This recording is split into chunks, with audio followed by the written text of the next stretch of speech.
라디오 문학관 한국 단편소설 50선 김주영 원작의 외천장 기행 3부작 첫 번째 시간입니다.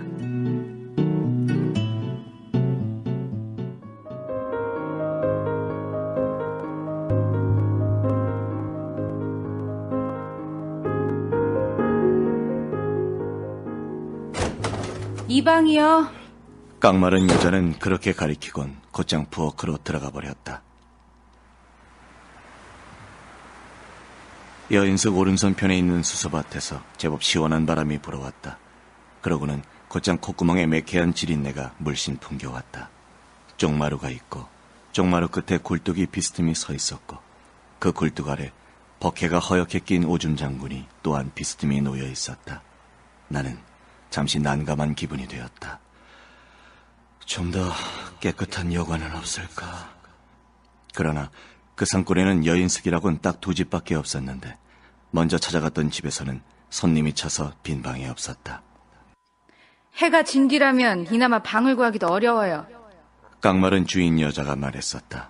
그렇다 하더라도 나는 냉큼 그 방 안으로 들어서기가 주저되었다. 아직 해가 지자면 서너 시간이나 남은 대낮이었는데 당장 세수를 할 일도 없었기 때문이었다. 다시 장거리로나 나가볼까? 그때 오줌 장군이 놓여있는 끝방 쪽에서 여자의 목소리가 들려왔다. 그러지 말고 생각 좀 해봐. 쪽마루 아래 벗어둔 신발도 없었으므로 나는 그 방에 사람이 있으리라곤 미처 생각 못했었다. 아양 떠는 여자의 혓짧은 소리는 이렇게 말하고 있었다. 우리 어디 협부라도 하나 얻어, 응? 협부가 안 되면 사글 쓸 방이라도 없지. 응? 여자의 물음에 상대는 아무런 대꾸도 없었다. 싫어? 응? 여자는 한껏 아양을 떨지만 상대는 여전히 묵묵부답이다. 자기 날 어떻게 생각하는지 몰라도 나도 했다 하면 살림 하나 맵자게 꾸려나갈 자신이 있다고. 하긴 요리 솜씨가 좀 서툴긴 하지만 그거야 뭐 새고 생긴 요리 강습사 아닌가? 텔레비에서도 허거나 삶아내고 볶아내는 걸 보여주니까 그것만 가면보가 안 됐어도 금방 배우겠대 뭐. 비로소 입을 닥치고 있던 사내가 버럭 내뱉는 것이었다. 야, 이거사, 그 요리 솜씨라는 게 배운다고 다 되는 줄 알아? 요리 솜씨 좋아하네. 우리 엄네는 그 시커먼 된장만 갖고도 칠남별 째보 하나 없이 키워놨어. 요새 계집 애들이야 재료야 요란뻑적지근하게 많이 쓰지. 쇠고기 몇 그램, 당근 반 뿌리, 후추 실고 제싸면서 말이야. 그래도 병신들만 대질르더라. 그래, 하긴 그래. 애정이 문제지 음식 솜씨가 문제야? 애정만 있다 하면 차돌을 맹물에 삶아 먹어도 맛만 있을 거야. 그치? 나 이런 족같은 걸 봤나. 야, 이제나 오두방 좀 떨지 말고 담배 뿌리나 꺼. 대낮보다 그렇게 피워주어지면은 담배값만 해도 살에 등골 빼겠다. 나 담배 끊으면 방 얻어줄래? 응? 야, 이제나 날 잘 봐. 맞박에 백수건달이라고 씌어있는 거 안 비어? 쇠가 있어야 방을 얻지. 또 방 얻어 어디서 붙박혀 산다는겨. 난 그거 못해. 난 열흘만 한 곳에서 살아도 내장이 뒤집히는 놈이여. 이번 파수에 한탕 한다면서. 한탕 좋아하네. 요새 저놈들은 서울 가서 코 떼어오는 놈들이란 거 몰라? 너도 보다시피 바람잡이를 몇 놈 동원한다 해도 야바위에 어디 끼어들든? 그렇다고 이런 식으로 유랑차려면 어떡해. 나도 된장 보글보글 끓여놓고 벽시계 쳐다보며 밤 깊은 줄 모르고 자기 좀 기다려봤으면 얼마나 좋을까. 일시만. 거기 실자는 왜 붙어? 속상하니까. 그런 식으로 때려치고. 어머, 왜 이래 징발. 있어봐. 박사파 좀 주면 이거 나 대낮에 냄새나는 방에 나자빠준 옷이 이거만은 글쓸 거야. 올해 허리 힘은 좋아가지고선. 그 힘도 없으면 난 몰라. 나 자기 때문에 죽고 싶어 정말. 자기 너무너무 힘들어 정말. 본의 아니게 두 사람의 대화를 엿듣다 말고 나는 얼굴을 붉히고 말았다. 나는 엉덩이를 미적거려서 소리나지 않게 그 방 앞에서 쪽마루 저편으로 비켜나 앉았다.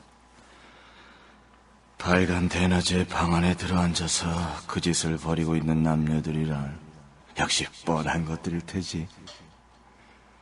나는 사내의 신분이 시골 장터로 돌아다니면서 야바이판을 벌여 속임수로 돈을 챙기는 유령배라는 걸 알았고, 여자는 그런 사람과 동거하고 있는 처지라는 건 틀림이 없었다. 아주 가만히 있어봐. 아이고. 참. 이젠 시골 사람들도 야바이판이 무엇인지 알고 있는 처지였고, 그래서 손님을 끌 수 없었던 그들은 팽개치고 일찌감치 여인숙으로 자리부터 잡은 것이 틀림없었다. 그런데 참 신통한 것이 있었다. 그것은 바로 그 사내였다. 지금이 어느 시절인데 아직도 그 캐캐먹은 야바이판을 가지고 섭생을 도모하고자 하는 것일까? 세숫대야를 타고 강을 건너자는 배짱이 아닌가? 그런데도 사랑하고 있는 계집까지 끼고 다닐 수 있다니. 문득 호기심이 불쑥 솟아올랐다. 뒤로 걷는 동물로는 가재뿐인데 어떻게 저런 위인이 아직 살고 있는가 싶었던 거였다.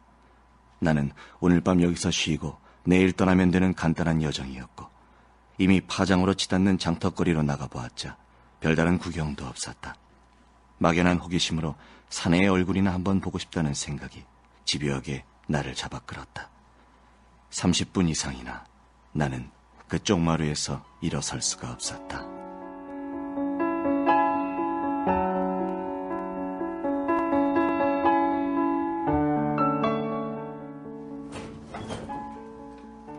그 방에 문이 열리었다. 그러나 쪽마루로 얼굴을 내민 것은 사내가 아니었다. 그 여자였다. 여자는 등 뒤로 손을 내뻗어 문을 닫고 치마폭을 허벅지까지 벌렁 내붙이고 쪽마루에 풀썩 걸터 앉았다. 그리고 가지고 나온 한 개피의 담배에다 푹 성냥을 그어대고는 폐부 깊숙이 연기를 들이마셨다.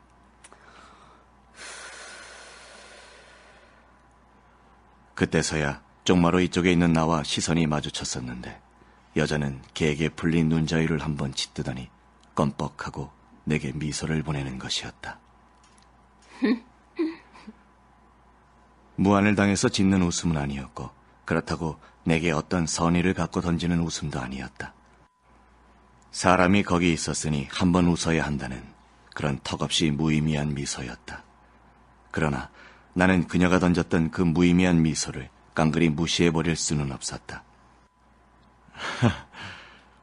그런데도 나는 그녀를 따라 빙긋 마주 웃어주고 있었던 것이었다. 그러고 보면 나는 내심으로 그 남자를 보고 싶었던 것이 아니라 그 여자를 보고 싶어 했었는지도 모른다는 생각이 들기도 했다. 이 세상의 모든 유부녀들이 정말 지겨워하고 있는 그 기다림을 갈망하고 있는 여자. 지금 세상에 야바이통을 짊어지고 다니면서 살고자 하는 그런 얼간이 녀석을 사랑해서 기다리고 싶어하는 그 여자를 구경했으면 했는지도 몰랐다. 그때 여자가 문득 내게 말을 걸어온 것이었다. 여자는 어느새 앉았던 툇머리에서 내려와 슬리퍼 같은 것을 끌고 내 앞에 와 서 있었다. 그녀의 양 엄지발가락에는 이미 색이 바랜 매니큐어가 반은 벗겨진 채로 발려 있었다. 그 벗겨진 매니큐어가 그 여자의 피곤을 대변하고 있었다. 어디서 오셨어요? 흡사 친구에게 가벼운 질문을 던지는 것처럼 격이 없게 한마디 툭 던지고는 담배 연기를 폐부 깊숙이 빨아들이는 것이었다. 그 여자의 방자하고 너무나 태연한 언동에 나는 문득 굳어버렸다.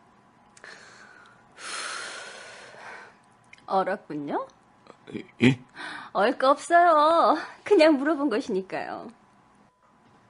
여자는 보이지 않는 긴 촉각을 내 목구멍 안에 깊숙이 담그고 내 심기가 돌아가는 양을 미세하게 감지하고 있는 것처럼 금방 굳어버린 나를 알아챈 모양이었다.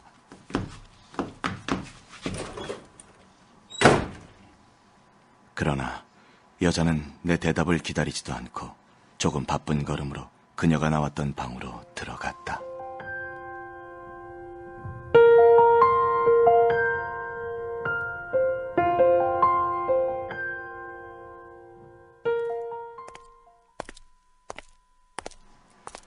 내가 담배 한 대를 다 피웠을 때 그녀는 한 팔에 핸드백을 걸치고 있었고 반질반질하게 윤이 나는 검은색 구두를 신고 있었다. 술 한잔 안 살래요? 그 여자의 표정은 너무나 뻔뻔스러워서 오히려 아무 부담을 느낄 수가 없었다. 도대체 그녀는 이 편에서 거절할 수 없는 틈이나 허점을 가지고 있질 않았다. 이를테면 그 여자는 원시적 채취 이외에는 아무것도 갖고 있지 않음으로 해서 오히려 어설픈 예의나 지식 따위로 어설프게 무장이 된 나를 아주 깔아뭉개고 있는 판국이었다. 큰 부담을 지우진 않을 거예요. 아니... 골목 밖에 나가면 대포집이 두어 군데 있어요. 선생님도 심심하지 않아요? 청구석이란 다 그런 거예요. 여긴 당구장도 없고 다방도 없단 말이에요. 내가 머뭇거리고 있는 사이에 그녀는 벌써 대문을 벗어나서 저만치 길바닥으로 나가 나를 눈짓으로 독촉하고 있었다. 그가 나를 유혹하고 있다거나 바가지를 씌우려 하고 있다거나 하는 그런 예감은 전혀 들지 않았다. 어쩌면 둘이 함께 마신 술값을 그녀 자신이 다 물어버릴 것만 같은 너무나 당당하고 태연스러운 얼굴을 갖고 있었으므로 내가 낭패를 느낄 필요는 없었다. 멀리 가진 말죠. 걱정 마세요. 그치는 자고 있어요. 한밤중이나 돼서야 깰 거예요. 아니요. 저 그분을 걱정하는 게 아니라. 알고 있어요. 선생님이나 나나 여기선 객지예요. 남의 눈을 무서워할 까닭이 뭐예요? 이런 여자와 내가 낯선 시골 장터가 대포집에 앉아서 술을 마시게 되리라곤 상상할 수 없었던 일이었다. 나는 내 나름대로는 제법 절제된 생활 규범 속에서 살아간다고 자부하고 있었고 치밀하게 추정된 계산 위에서 생활해 왔었기에 오늘날까지 대과 없는 인생을 살아가고 있었다고 생각했던 것이었다.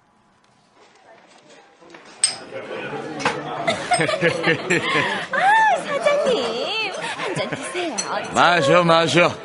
오늘 내가 사는 거야. 나는 물론 여자를 사본 일도 있었고 술 주정도 해본 일이 있었으며 아내에게 치기를 내보인 적도 있었고 직장에서 유치한 모습이 발각되기도 하였다. 그러나 오늘처럼 생판 낯선 여자의 의도에 따라서 거미줄을 따라가는 거미처럼 정확하게 그 여자에게 말려들면서 반성이나 배반의 기회를 깡그리 잃어버리기는 처음이었다.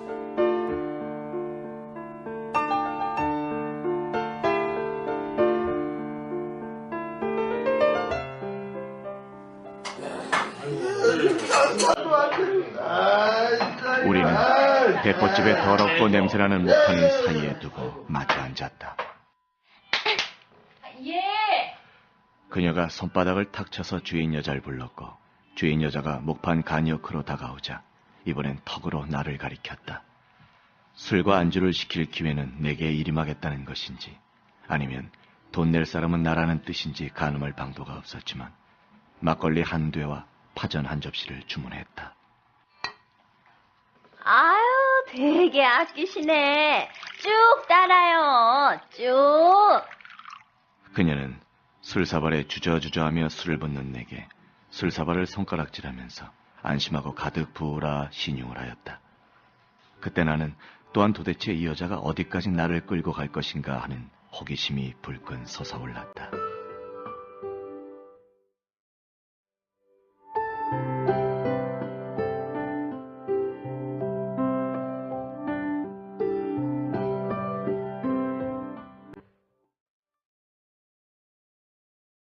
라디오 문학관 한국 단편소설 50선 김주영의 외촌장 기행 일부를 들으셨습니다. 한 평론가가 작가 김주영을 소설 노동자라고 할 만큼 그는 한 달에 500여 매의 원고를 쓰고요.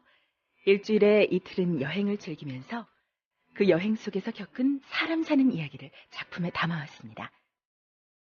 1983년 한국소설문학상 수상작이기도 한 이 작품은 주인공이 여행을 하면서 겪게 되는 일을 담은 여정소설인데요.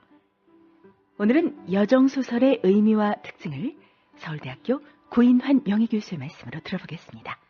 이 작품은 1982년 문예중앙에 발표된 김지연의 단편 소설입니다. 이 소설의 주인공 나는 특별한 목적 없이 발길 닿는 대로 여행을 합니다. 그러면서 전혀 기대하지 않은 여러 유형들이 인물들을 만납니다. 여행의 여정이 고스란히 소설의 여정이 되며 여행에서의 관찰이 그대로 소설의 관찰이 되는 소위 여정 소설이 됩니다.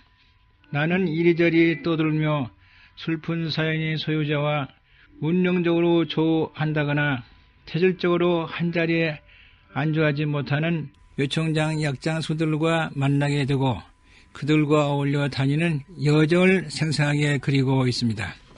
소설은 어디에 관점을 두느냐에 따라서 여러 갈래로 나눌 수가 있습니다. 소설이 주제를 강조하는 역점을 두어 주제의식을 특별한 관점으로 치우치는 테마 소설과 성격을 뚜렷이 강조하여 인간 유형이 선명성을 보여주는 성격 소설, 바다나 강에서 벌어지는 인간상을 그리는 해양 소설 등 그 갈래는 다양하게 나누어집니다. 여정 소설도 이런 소설 갈래의 한 유형으로 여행의 길가에 따라 비치는 인생의 삶의 파노라마를 여정에 따라 그리는 소설입니다. 요청장 기행은 나가 정처 없이 집을 나와 분호기와 야바이꾼 인물들과 하룻밤 사이를 겪는 여정을 그린 소설로 인간이 원초적 본능이 혈통을 찾아가는 이승원이 말을 찾아서와 화상의 낙원을 찾는 김인숙의 양술이 가는 길과 같은 여정 소설입니다. 이 여정 소설은 기억력이라는 시간적인 요소를 여러의 패턴으로 공간화하는 공통점을 지니고 있습니다. 라디오 문학관 한국 단편소설 50선에서는 청취자 여러분의 청취 감상문 받고 있습니다. 이 시간에는 황석영 원작의 작품 산포 가는 길 듣고 보내주신 안산의 정영옥님의 청취소감 들어보겠습니다.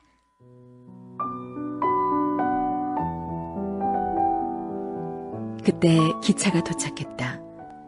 정씨는 발걸음이 내키지 않았다. 그는 마음의 정처를 방금 잃어버렸던 때문이었다. 어느 결의 정씨는 영다리와 똑같은 입장이 되어 있었다. 기차가 눈발이 날리는 어두운 들판을 향해서 달려갔다. 황석영 작가님의 산포 가는 길에서 제가 제일 감명 깊게 들은 대목입니다. 마음의 정초를 잃고 기차에 몸을 실은 정씨와 영달. 그 기차는 아무 말 없이 눈발이 날리는 어두운 들판으로 달려갑니다. 기억 속의 고향이 아닌 전혀 다른 모습으로 변해버린 곳으로. 그저 먹고 살기 위해서 말이죠. 전 이 대목을 듣는 순간 문득 이런 생각을 해보았습니다. 우리가 매일 아침 타는 지옥철이 이상과 현실이 다른 곳으로 달려가는 이 산포행 기차의 다른 모습은 아닌가 하고요. 그리고 산포가 소설 속에서만 존재하는 가상의 마을인 것처럼 마음의 정처도 우리의 고향도 이제는 모두 사라지고 그저 소설 속에서만 상상 속에서만 존재하는 가상의 공간이 되어버린 것 같아 참 씁쓸했습니다. 그래서일까요? 작가는 사람이 많아지면 하늘을 잇는 법이라고 우리에게 일침을 가하고 있습니다. 전 이 대목에 감히 이렇게 덧붙여보고 싶습니다. 고향의 중요성과 그 순수함을 잃어버린 사람이 많아지면 하늘을 잇는 법이라고요.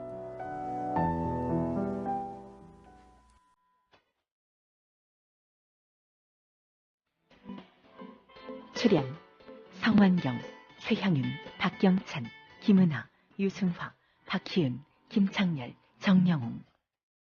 기술 이성호, 효과 이용문, 정현재, 음악 오혜원이었습니다. 권윤의 연출 김재인 극본, 김주영 원작의 외촌장 기행 1부를 마칩니다.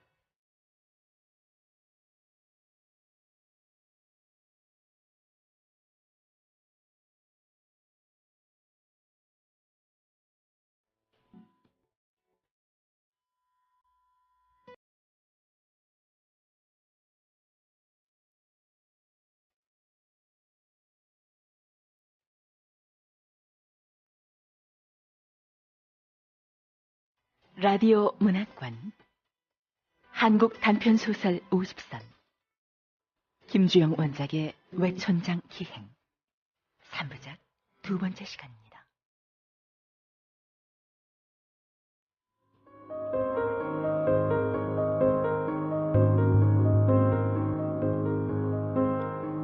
지난 이야기. 나는 특별한 목적 없이 발길 닿는 대로 여행을 하는 중이었다.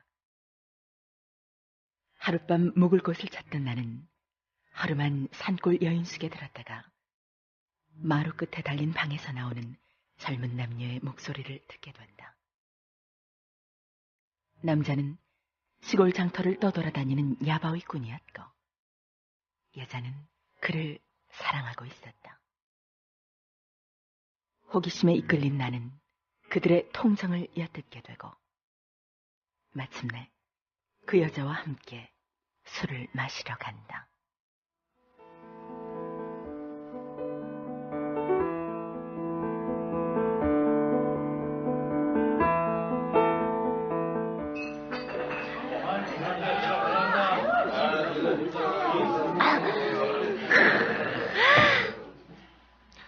술사발을 쭉 들이켜 바닥을 내고는 여자는 젓가락으로 파전 한 귀퉁이를 손톱만치 톡 떼어서는 입에다 넣었다. 안주를 아낄 필요는 없어요. 그만한 돈은 내게 있으니까요. 되게 뻐기시네. 내게도 그만한 돈은 있으니까 그러지 마세요. 비로소 나는 이 여자의 허점을 발견한 느낌이었다. 그 발견이 오히려 나를 주눅들게 만들었다. 나는 얼른 말머리를 돌려버렸다. 저 아가씨는 연희 여자분들하고는 좀 다른 체취를 갖고 계시는군요. 다른 재치를 풍긴다고요? 물론이시겠죠. 난요 6개월 전만 했었어도 학교 선생님이었으니까요. 그녀가 거짓말을 하고 있다는 것은 확실했다. 첫째는 그 방에서 내가 엿들었던 두 사람의 대화 내용으로 보아서는 그녀가 6개월 전에 학교 선생님이었다는 것은 상상할 수조차도 없는 일이었고, 두 번째로는 다른 체취를 느끼게 되었다는 내 말뜻을 정확하게 간파하지 못하고 전혀 엉뚱한 대답을 하고 있기 때문이었다.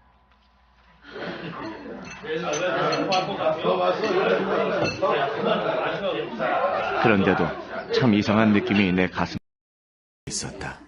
그녀의 그 얼토당토하는 거짓말이 무척이나 그녀에게 어울린다는 느낌이 그것이었다. 오늘 술맛 좋네. 만약 그녀가 전 옛날에는 갈보였어요 라고 대답했더라면 나는 그녀의 대답에 조금의 감동 따위는 느끼지 않았을 것이었다. 그런데 새빨간 거짓말인 선생님이었어요 라는 말에 나는 나 자신도 모르게 두 눈을 크게 뜨고 그녀를 바라보기 시작했다. 선생님. 그랬었군요.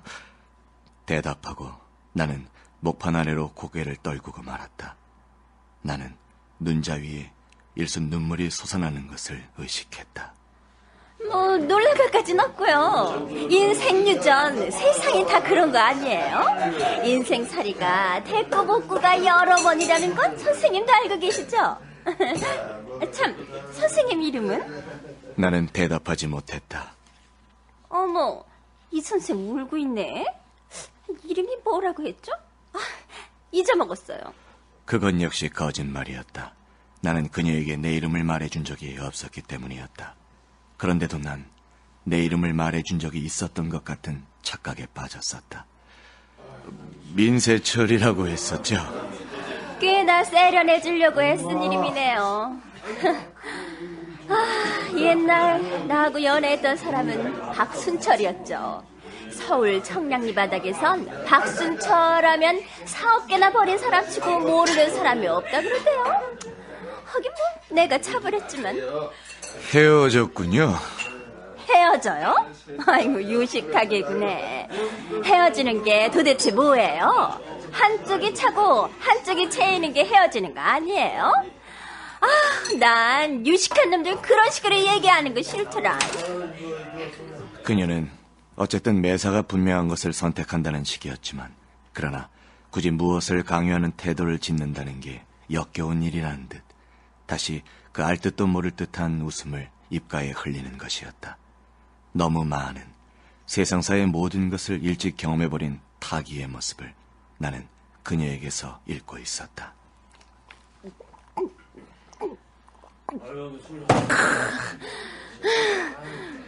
세 개의 술사발을 연거푸 비운 그녀는 삭막한 시선을 대포집 문 밖의 장텄거리로 던지고 있었다. 갑자기 그녀가 일어나면서 말했다. 우리 나가요.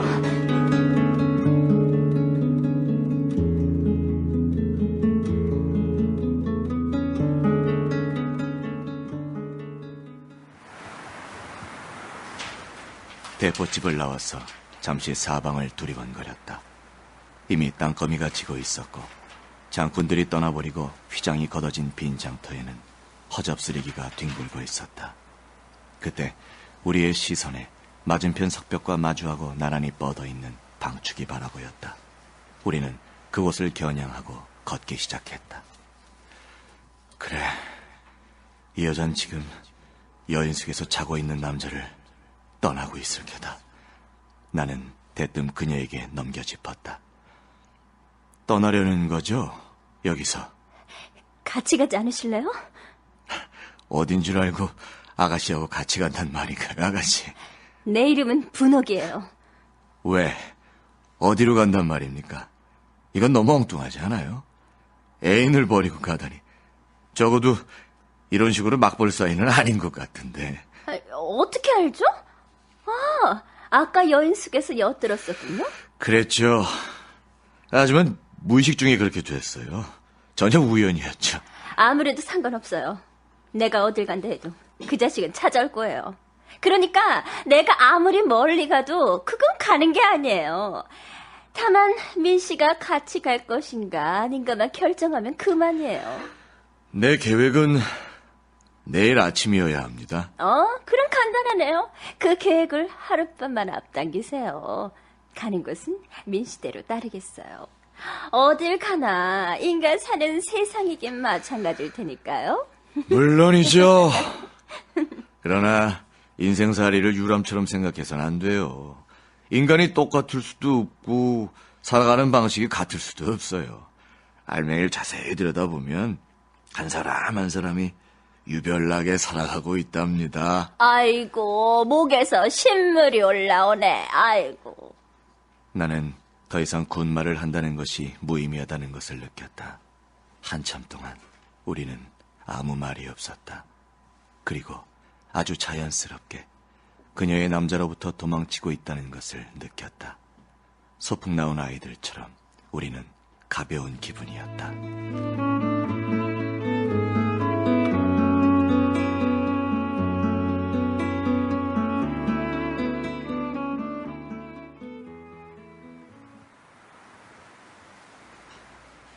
해가 지고 나자 산옆길은 급속도로 어두워지기 시작했다. 산구릉에 서 있는 오리나무와 다북서울 숲에서 스산한 밤바람이 일기 시작했다. 달이 떴군요.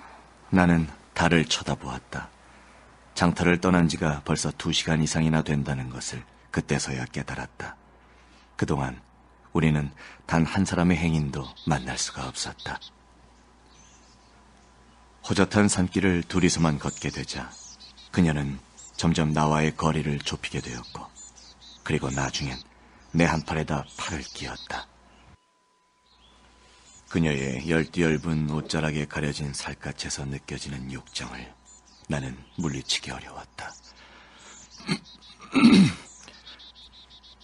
여차하면 2시간의 노정쯤이야 밤 안으로 되돌아갈 수도 있다는 생각을 처음부터 하지 않았던 것은 아니었으나 다시 곰곰이 생각해보면 내 이런 행동은 그녀에 대한 단순한 호기심이나 장난기 이상의 무엇이 있다고 생각됐다.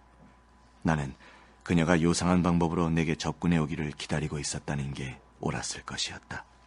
그녀에게 이 유치한 호기심을 충족시키는 이상의 무엇을 노리고 있었는지도 몰랐다.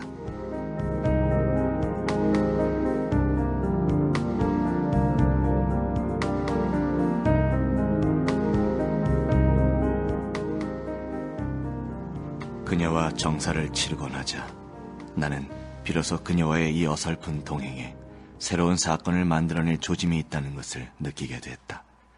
문득 그 야바이 꾼이 생각나기 시작했던 때문이었다. 우리는 도로가 두 가닥으로 갈라지는 지점에서 산자락 아랫마을로 들어가는 작은 소로를 만났고 그 초입에서 구멍가게집을 발견했다. 저 계십니까? 가게 문은 닫혀 있었지만 밤은 깊지 않아서 우리는 가게에 딸린 방 하나를 얻을 수 있었다. 방을 내주긴 하였으나 노파는 주저주저하고 있었다. 아유, 이 냉골인데요, 어떡하나든. 우리들에게 양해를 구해야겠다는 것보다는 그 자신에게 묻듯 노파가 말했다. 할 수 없죠. 노파가 밖으로 나갔다. 부엌 쪽에서 삭정이 부러지는 소리가 나고 아궁이에다가 장작들을 서로 잇대어 쌓는 소리도 들렸다.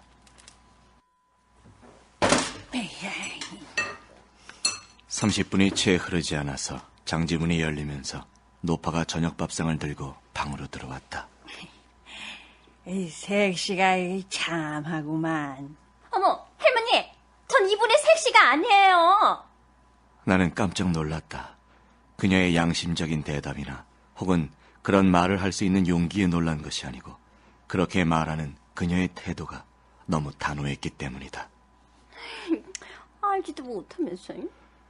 서로 정서를 나눈 사이라면 실제 두 사람의 감정이 어떻든 그런 경우 서로 마주 쳐다보며 의미심장한 미소를 나눈다든가 얼굴을 붉히는 따위의 반응이 고작일 것이었다.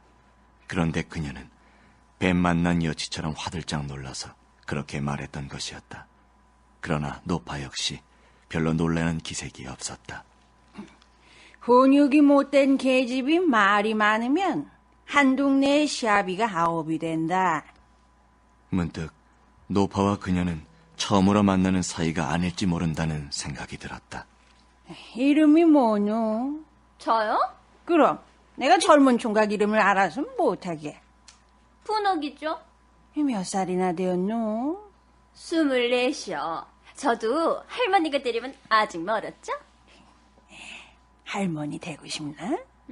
그럼요. 그쯤 되어야 한 동네에 시아비를 9쯤 두겠죠. 노파의 입에서 희미한 미소가 흘러갔다. 그러나 처음에 내가 느꼈던 이해감은 완전히 빗나갔다는 것을 깨달았다. 그들이 나를 앞에 두고 처음 만나는 사람들로 가정하기 위해 이름이나 나이를 물어보는 따위의 연극을 벌일 이유가 없었기 때문이었다.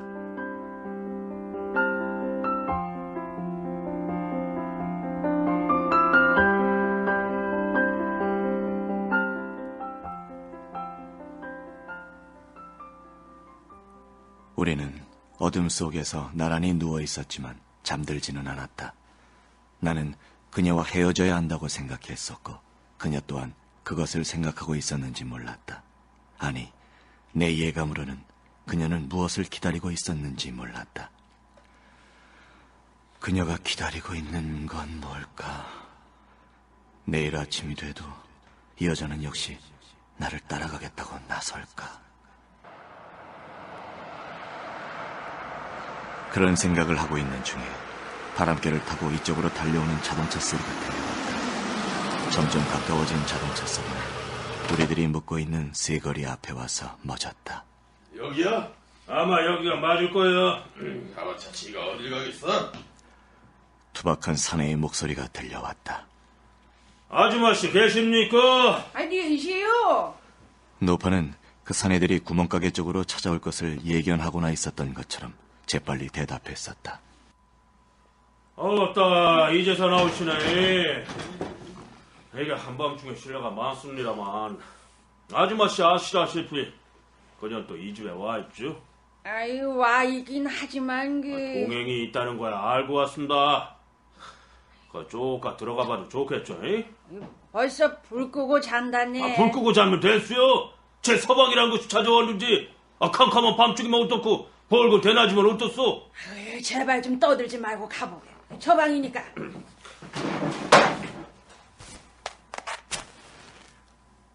노파가 너무 순순하게 우리들이 들어있는 방을 가르쳐주는 것도 의외였지만 방문을 열고 성냥불을 그어대고 방 안에 누운 우리를 발견한 야바위꾼의 반응도 의외였다. 그는 흡사 화장실이라도 다녀온 사람처럼 아무렇지도 않게 말했던 것이다. 멀리 간 줄 알았더니 여기까지 왔네 그려. 야바위꾼은 성큼성큼 방 안으로 들어서더니 전등의 스위치를 켰다. 방 안이 대낮같이 밝아졌다. 야바위꾼은 그녀 쪽으로는 거들떠보지도 않고 방 한가운데 풀썩 주저앉았다. 노영은 니시오? 자신 있어? 나는 그의 질문의 핵을 가늠해낼 수 없었다. 자신 있어? 라고 물었던 말 뜻은 전혀 황당한 것이었다. 당신 자신 있다면 이 계집을 당신에게 넘겨주죠. 이 계집에 내버리지 않고 끝끝내 대불고 살겠소? 뭐 거기서 이렇게 묻는 내가 바보지만. 전 그럴 자신이 없습니다. 이거 어디서 굴러먹던 병신 새끼야 이거. 나짝에 똥철가 박이 싫 건데 말 똑바로 해봐. 어물쩡했다가 날아간다 너. 분옥 씨가 여기까지 온 건 자신의 의사였었지 내가 납치를 했다거나 유괴를 한 건 아니란 말이오. 그러니까 나하고 결혼을 한다든지 버린다든지 하는 따위의 문제들과는 상관이 없다는 것이오. 실제로 당신이나 나나 그런 문제를 두고 서로 따지고 자시고 할 자격조차도 없지 않소. 허술하게 굴었다간 이 두 사내에게 곱다시 당하게 될지도 모른다는 생각에서 나는 강경한 어조로 대답했다.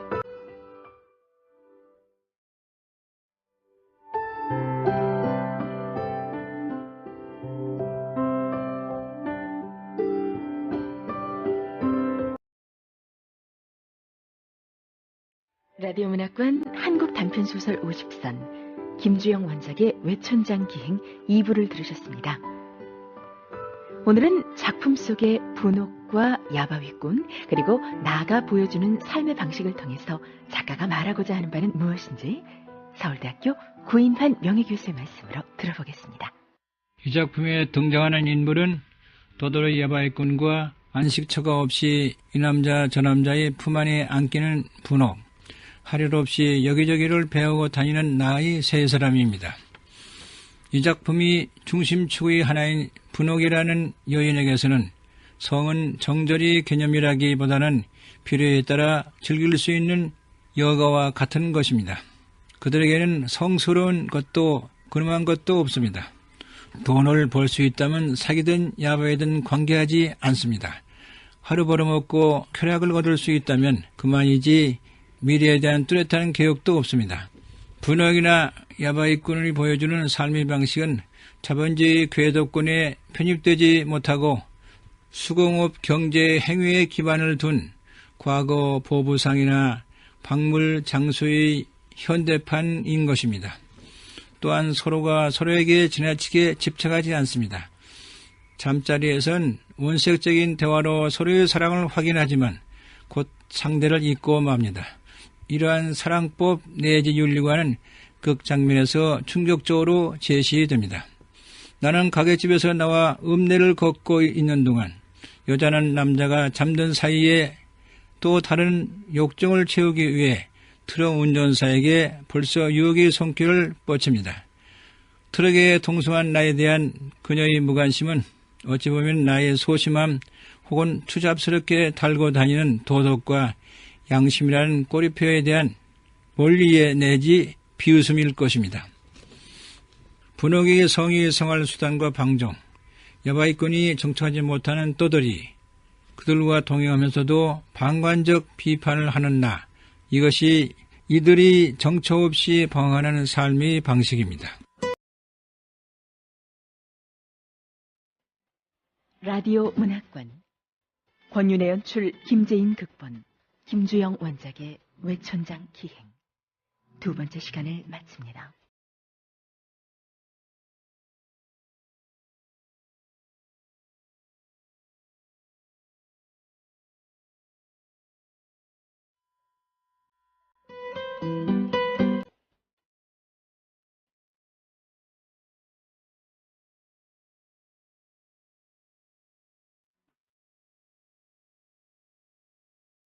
라디오 문학관 한국 단편소설 50선 김주영 원작의 외촌장 기행 3부작 마지막 시간입니다.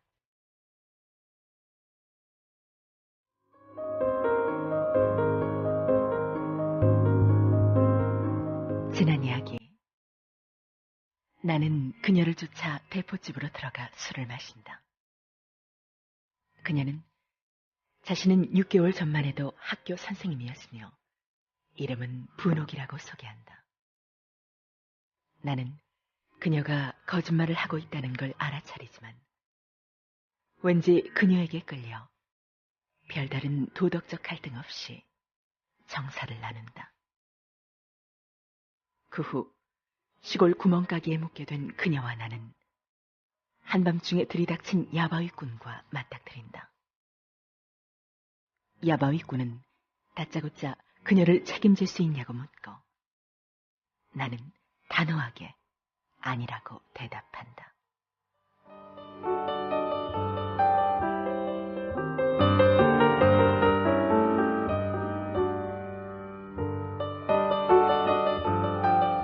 나는 이 사내가 내게 금전을 요구할지도 모르겠고 또한 분옥이란 여자를 믿기로 해서 이런 방식으로 살아가는 뜨내기 사기꾼들일지도 모른다는 생각까지 들었다. 그때 야바위꾼이 말했다. 그럼 시방 이 계집은 공중에 떠있다는 이치란 게요? 그건 내가 관여할 문제가 아니죠. 이 새끼 더럽게 유식한 척하네. 야, 이 여자가 어떤 여자인 줄 알기라 혀? 나같이 하루 벌어서 하루 먹는 떠돌이니까 이런 계집을 꿰차고 다녀도 망신할 것도 없고 망할 것도 없지만 너같이 근본 있는 놈은 콧다시 당한다 이거요. 알겠어? 바로 그때였다. 바람벽을 기대고 천장만 물끄러미 바라보며 사추리를 벌리고 앉았던 그녀가 느닷없이 손뼉을 치면서 말했다. 우리 술 한잔해. 시끄러운 년아! 돼지 듯이 앉아있기나 할 노릇이지. 어느 미친년이 이 밤중에 술자리를 차린다고 지랄이야. 그녀는 사내에 찌씹어 뱉는 듯한 말투에 배아립 없이 뒤틀린다는 듯 눈자위를 치뜨고 한동안 사내를 노려보았다. 그럼 어떡하라는 거야? 어떡하다니 이년아. 돌아가야지. 어쭈 돌아가? 어디로 돌아간단 거야? 거기가 어딘데? 어디긴 어디야 이년아. 우리가 묵던 곳이지. 흡사 사글세 빵이나 얻어둔 것처럼 얘기하네. 사글세 빵 하나도 못 얻는 취재를 하고 왜 자꾸 꽁무니는 자꾸 늘어지란 말이야? 야 이년아. 내가 네 속내 모를 줄 알아? 사글세 빵 얻어봤자 넌 거기서 열흘도 붙박혀 살지 못할 게지 뭐냐. 그래서 사글세 빵 하나 없다고 해서 이런 어줍잖은 놈하고 왜 입질을 하고 다닌다는 게요? 이런 놈 사타구니에서 사글세 빵이 나온다던. 아유, 이봐 민씨, 어떡할 테예요? 난 이래봬도 옛날엔 학교 선생님이었다고. 민씨와 내가 짝을 지어도 내 편이 키울 건 없다고요. 나는 이래봬도 치성인이라니까. 치성인 좋아하네. 그 새빨간 거짓말을 이치가 믿을 것 같아? 야, 이 새끼야! 싹이 나가버려. 이렇게 하고 밤새 웃겨. 이봐, 시거리! 이 새끼 밖으로 꺼내! 시거리라고 불린 사내가 방 안으로 들어왔다. 체구가 우람하고 아랫도리가 껑충한 허우대가 첫눈에 보아도 완력계나 있어 보이는 사내였다. 나와, 이 자식아! 그런 난장판이 벌어지고 있는데도 노파는 얼굴 한번 내미는 법이 없었고 안치에서도 쥐죽은 듯이 조용했다. 나를 마당에다 팽개치고 세 사람은 같은 방에서 잠을 잤다. 그런 창피를 당하고 난 뒤라면 새벽이 밝기 바쁘게 나는 그 집에서 떠나버렸어야 했다. 그러나 어쩐지 그녀와 두 사내의 거동이 더욱 궁금했었다. 알고 보면 어젯밤의 이 일은 우리들 네 사람밖에 모르는 일이니까 창피할 것도 없었다.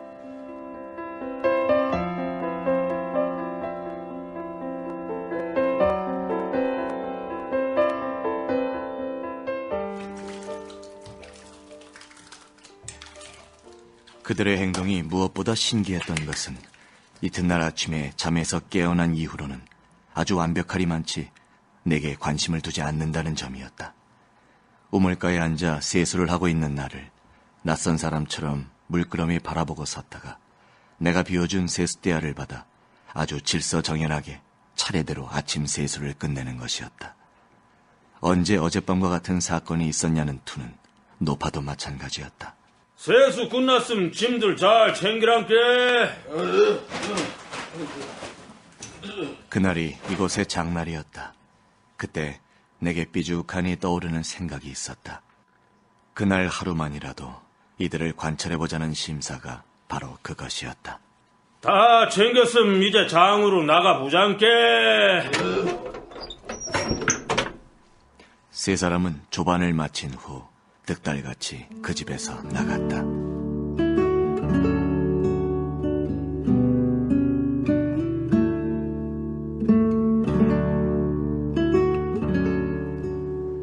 두 시간쯤을 나는 문 밖을 나가지도 않고 노파의 집에 앉아 있었다. 그때 장터 쪽에서 노랫소리가 들려왔다. 동해나 울산은 잔나무들이 햇빛을 잠노라 석달도 열이 바람에 나무겨 이제야 왔네 배라니 허랑을 맡기네. 작은 확성기를 타고 들려오는 그 낯선 가사의 노래는 분명 그녀의 목소리였다. 나는 끌리듯 그 노랫소리가 들려오는 쪽으로 다가갔다. 저기 뭐야 저기.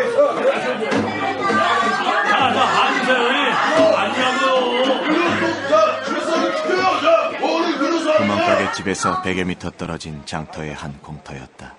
두 산에는 그녀가 노래를 부르는 동안 구경꾼들에게 원을 그리며 앉도록 주선하고 있었다. 그녀의 노래가 그치자 야바에 끈 사내가 등에 북채를 짊어지고 공터 한가운데로 나왔다. 뭐야 싸게 좀 보여봐. 아따 이거 호좀 너가 젖벌려가도 없잖냐? 우리도 정신을 차려야 연부를 하지. 자꾸 해라 개싼다고 춤만 추다 보면 우린 뭐 헛파먹고 산다는겨. 자동차도 휘발유가 있어야 가고 개새끼도 밥을 줘야 질른뱀이여.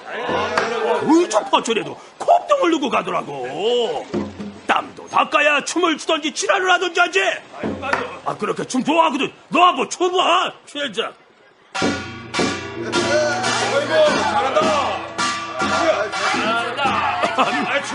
아이고 이거 장구 치고 춤 싸발리고 돌아가니께 자네들. 아이고 내가 이거 실수를 한다. 자네들이라니. 그러니까 신사숙녀 여러분, 우리가 무슨 약장수가 아닌가 하는지도 모르지만서도 우리가 이래봬도 약장수는 아지요. 입은 가루 찢어져도 주라는 바로 불랬다고. 그 실업에 같은 약장수란 것들이 갖고 댕기는 게 내남없이 만병통치약이야. 만병통치약. 그게 웃기는 거야. 요새 만병통치약이 도대체 어디 있다는 게요. 그때 화장품 통을 들고 구경꾼 사이를 비집고 다니던 그녀가 나를 발견한 모양이었다. 왜 왔죠? 그녀가 가파른 시선으로 나를 훑었다. 어젯밤 정사를 나누었던 사이의 남자에겐 아무리 독한 여자라도 그런 눈초리는 할 수가 없었다. 분옥씨 찾으러. 어머머, 당신 이상한 사람이네요. 뭐가 이상하다는 거요? 왜 나를 따라다니는 거죠? 우린 아직 헤어진 적이 없지 않소. 만나기만 하고 말이요. 그럼 간단하네요. 우리가 만난 적도 없고 헤어진 적도 없다고 생각해버리면 간단하지 않아요? 참, 하룻밤 서로 신세진 거 가지고 뭘 그렇게 오만상을 찌푸리고 개짓고 어머니를 따라다니고 그래? 참. 그때 북채를 메고 있던 야바이꾼이 우리들에게로 다가왔다. 그는 당장 내 멱살을 뒤틀어 잡았다. 이거 놓지 못해요! 우와, 이 싸가지 없는 놈 보게. 너는 사람을 쳐도 좋고 난 네 멱살도 못 잡는단 말이야? 내가 당신을 쳤다고? 그럼 지지 않고 간접 태우더냐? 이러지 말고 조용히 얘기합시다. 누구 조용히 얘기하고 싶지 않을까? 네 놈이 남의 계집을 대물고 농탕을 치니까 내가 나선 거 아니야, 이놈아? 이놈이 남의 계집을 꼬셔. 그때 구경꾼 중에 한 사람이 말했다. 여보세요. 약은 안 팔고 쌈만 하고 치울 거요? 아, 약이다 뭐야? 이 잡놈의 새끼가 남의 계집을 축거내고 꼬시래는 파네. 약은 무슨 놈의 약이란다냐? 그다 이거 헛것이란 게. 아이고 우리가 살려면 진짜 저거 헛것이야 말이야. 아이고 성미도 급하시네도 그 참. 그랑께 내가 판 약이 헛것이란 말씀이 아니오. 내 팔자가 기막혀서 떠돌이 야바위꾼으로 연명하는 터수지만 그것이 계집에 비하면 다 헛것이란 그런 이바고요. 그랑께 이거 공연히 사람 욕 빼지 마셔. 야 이거 이 새끼 이거 이제 보니까 술 사기꾼 아니야? 약간 돌아보라. 사람들이 갑자기 왜 들이려? 그 약을 써보도 않고 날 보고 사기꾼이야. 여보셔들, 우리 엄님 묘소가 전라도 순천 땅이요, 순천 땅. 내가 만약 사기꾼이라면 우리 엄님 무덤을 한번 봐보시오. 개뼈 딱일게요. 쓸데없는 소리를 하지 마. 약간 돌아야 되냐? 그 사내가 일순 내 멱살을 놓고 삿대질을 하는 바람에 나는 얼결에 놓여놨다. 나는 더 이상 그곳에 머뭇거리고 있을 수가 없었다. 이제 여길 벗어나야 했다. 나는 드디어 내가 한 행동들이 너무나 무의미했었다는 것도 깨달았다.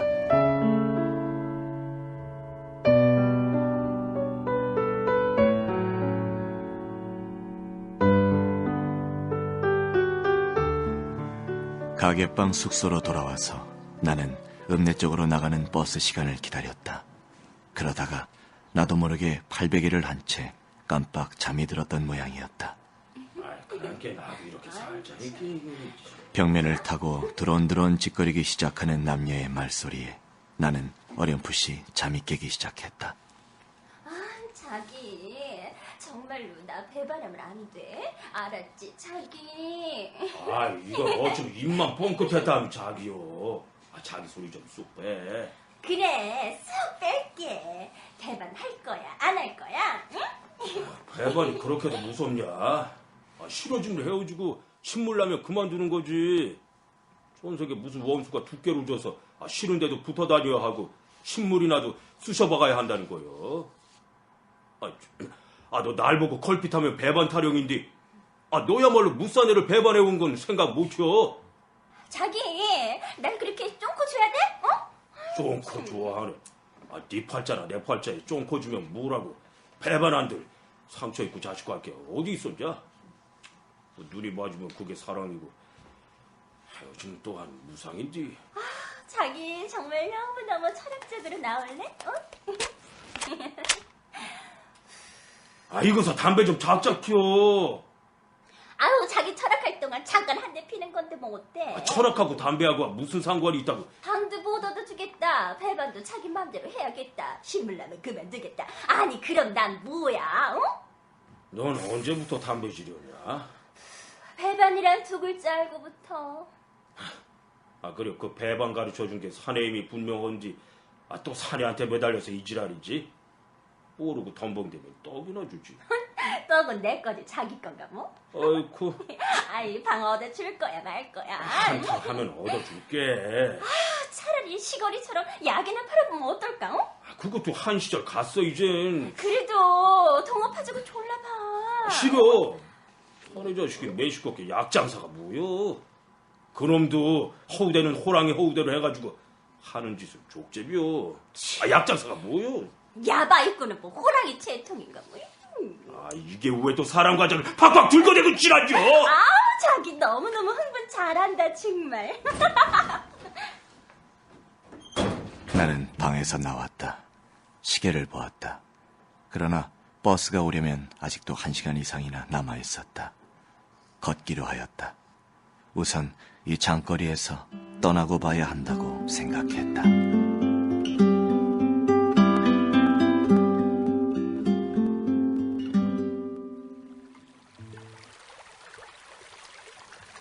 시오리 정도를 혼자 걸었다고 생각되었다. 길 왼손편으로 개천이 흐르고 있었고 오른손편으로 깎아지른 듯한 석벽이 이어지는 비포장도로였다. 그때 내 뒤쪽에서부터 한 대의 트럭이 모습을 드러냈다.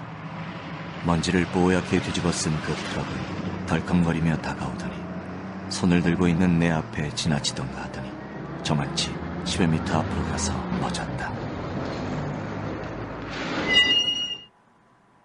나는 달려가서 운전석에 대고 소리쳤다. 저 읍내까지만 좀 태워다 주십시오. 선글라스를 낀 트럭 운전사가 대답했다. 곧장 안 가요? 곧장 안 가다뇨? 중간에서 서너 시간 쉬었다 갈 거요. 나는 까닭없이 희죽거리며 웃고 있는 운전기사의 기분 나쁜 웃음 너머로 나를 바라보고 있는 그녀를 발견했다. 그녀 역시 나를 모른 척하였고 그녀의 한 손이 운전사의 허리를 끼고 있는 것을 보았다. 그 야바위꾼이 피곤해 지쳐 낮잠에 늘어진 시간에 여자는 또 방을 나와 이 트럭을 잡은 것이었다. 서너 시간을 쉬어요? 예, 서너 시간이요. 서너 시간 후라면 역시 야바위꾼도 잠에서 깨어날 것이었다.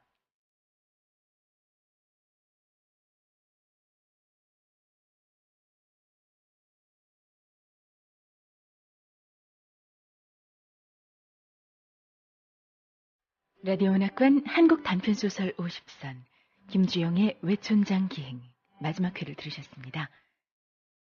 1970년대 산업화 과정에서 삶의 터전을 빼앗긴 하층민의 일상을 다룬 작품이죠. 외촌장 기행.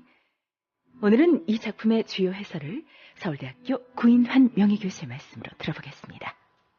이 작품은 1970년대 산업화 과정에서 발생한 삶의 터전을 빼앗긴 하층민의 일상을 다루고 있습니다. 김승호의 무진계획이나 황석영의 산포 가는 길처럼 길에서 우연히 만나 남녀의 이야기를 다루고 있는 공통점이 있지만 무진계획은 1960년대의 정신적 황폐함을 다루었고 산포 가는 길은 도시적 소요현상을 다루는 데 반하여 이 소설은 타락한 성윤리와 가치관에 중점을 두고 있습니다. 1970년대의 산업의 발전은 절대 빈곤의 단계에서 보릿고개를 걱정하고 미국이 잉여 농산물에 의존하던 저소득의 단계에서 100억 불 수출 1000불 소득을 목표로 5개년 경제 발전 계획을 적극 추진하여 경제적 도약을 가져옵니다. 이런 가운데 도시 인구가 집중하는 도시화 현상이 일어나고 농촌의 청년들이 다 생산 공장에 모여 농촌의 학교가 분교가 되고 한편 모든 것이 자동화, 규격화, 조직화되어 뷰로크라시 현상이 일어나 인간의 소유를 가져오고 절대적 빈곤을 벗어난 반면 빈부의 격차가 많은 상대적 빈곤으로 갈등이 고조되어 사회적 혼동을 가져옵니다. 이 작품은 1970년대 산업화 과정에서 삶의 터전을 빼앗긴 하층민이 뿌리 없는 방황의 삶을 그리고 있습니다.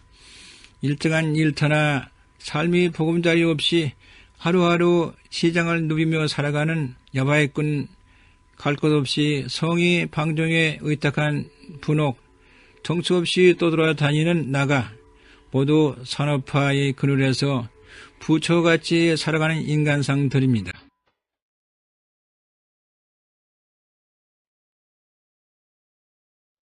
지금까지 출연 성환경, 최향윤, 박경찬, 이영하, 하성룡, 김창렬, 김은하, 정영웅, 유승화, 박희은. 기술 이성호, 휴과 이용문, 정현재, 음악 오혜원이었습니다. 권윤의 연출, 김재인 극본, 김주영 원작의 외촌장 기행. 마지막 시간을 마칩니다.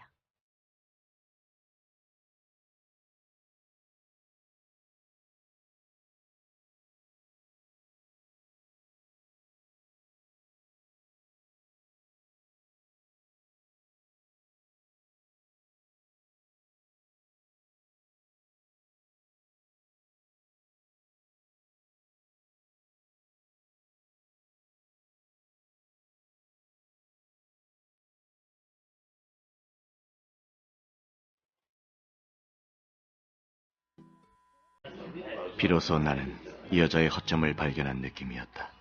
그 발견이 오히려 나를 주눅들게 만들었다. 나는 얼른 말머리를 돌려버렸다. 저 아가씨는 연희 여자분들하고는 좀 다른 체취를 갖고 계시는군요. 다른 재치를 풍긴다고요? 물론이시겠죠. 난요, 6개월 전만 했었어도 학교 선생님이었으니까요. 그녀가 거짓말을 하고 있다는 것은 확실했다. 첫째는 그 방에서 내가 엿들었던 두 사람의 대화 내용으로 보아서는 그녀가 6개월 전에 학교 선생님이었다는 것은 상상할 수조차도 없는 일이었고, 두 번째로는 다른 체취를 느끼게 되었다는 내 말뜻을 정확하게 간파하지 못하고 전혀 엉뚱한 대답을 하고 있기 때문이었다.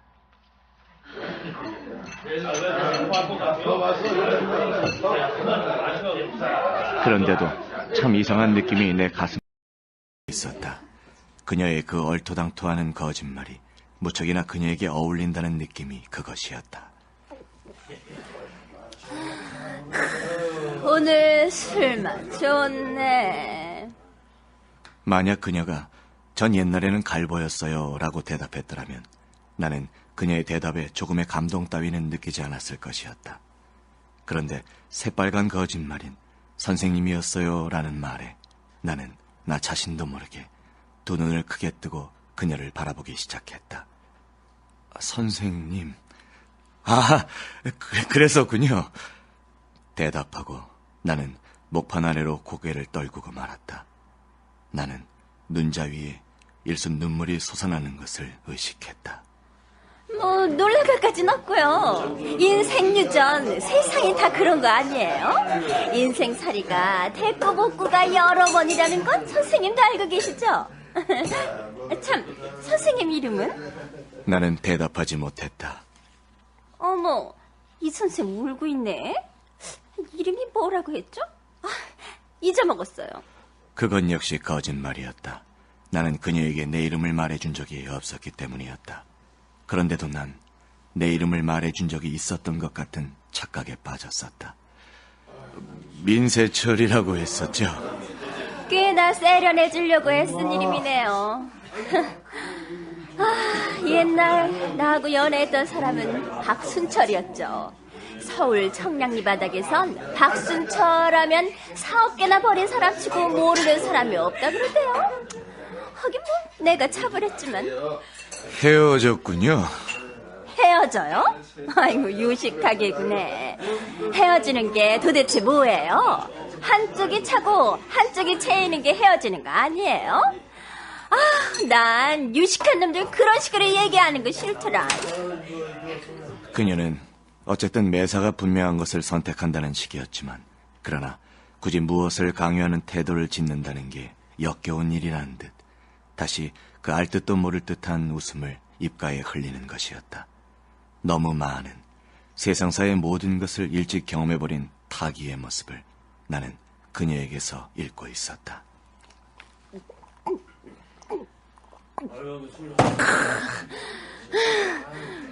세 개의 술사발을 연거푸 비운 그녀는 삭막한 시선을 대포집 문 밖의 장텄거리로 던지고 있었다. 갑자기 그녀가 일어나면서 말했다. 우리 나가요.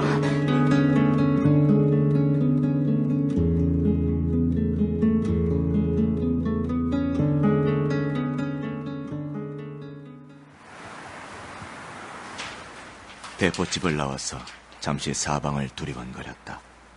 이미 땅거미가 지고 있었고 장군들이 떠나버리고 휘장이 걷어진 빈 장터에는 허접쓰레기가 뒹굴고 있었다. 그때 우리의 시선에 맞은편 석벽과 마주하고 나란히 뻗어있는 방축이 바라보였다. 우리는 그곳을 겨냥하고 걷기 시작했다.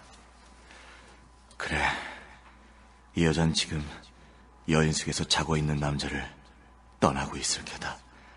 나는 대뜸 그녀에게 넘겨 짚었다.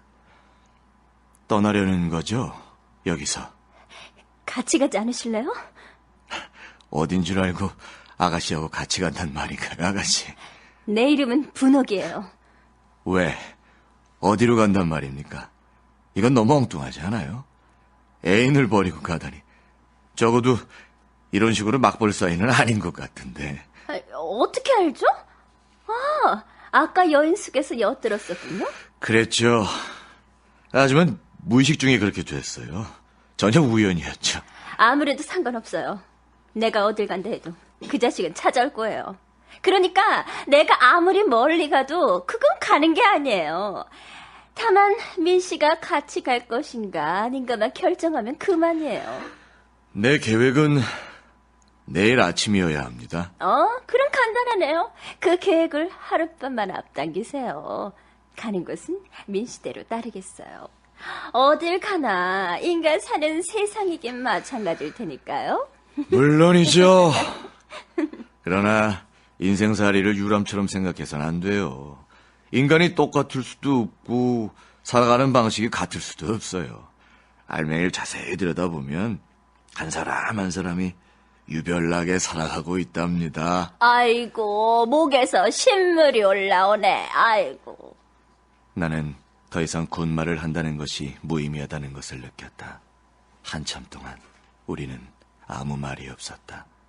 그리고 아주 자연스럽게 그녀의 남자로부터 도망치고 있다는 것을 느꼈다. 소풍 나온 아이들처럼 우리는 가벼운 기분이었다.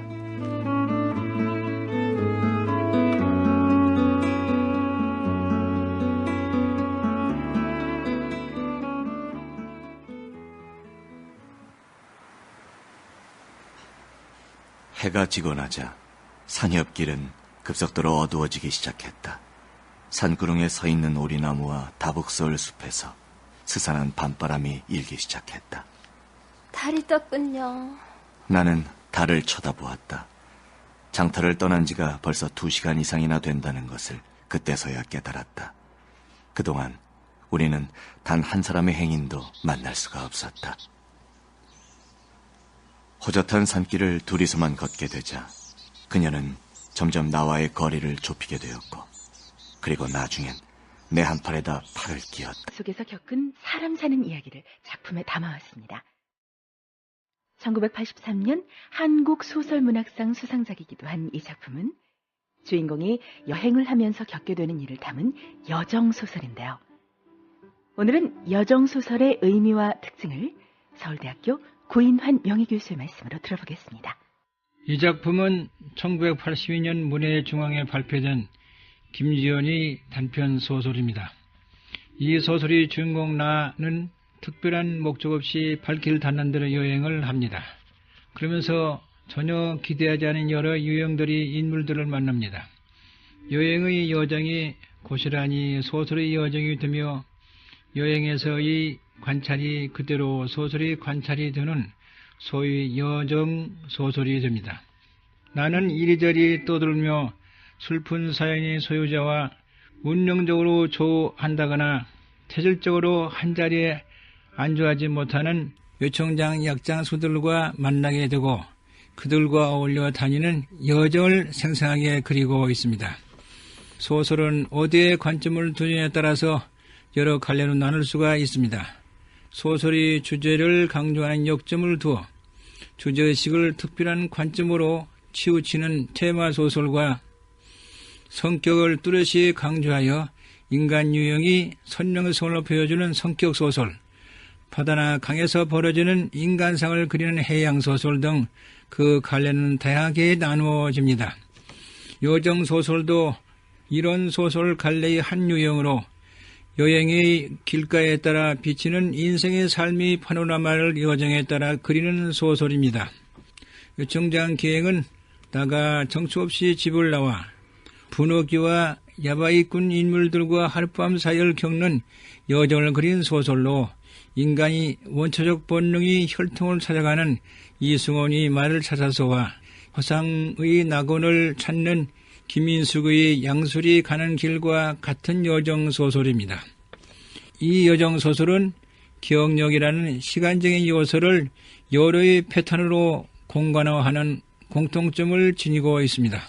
라디오 문학관 한국 단편소설 50선에서는 청취자 여러분의 청취 감상문 받고 있습니다.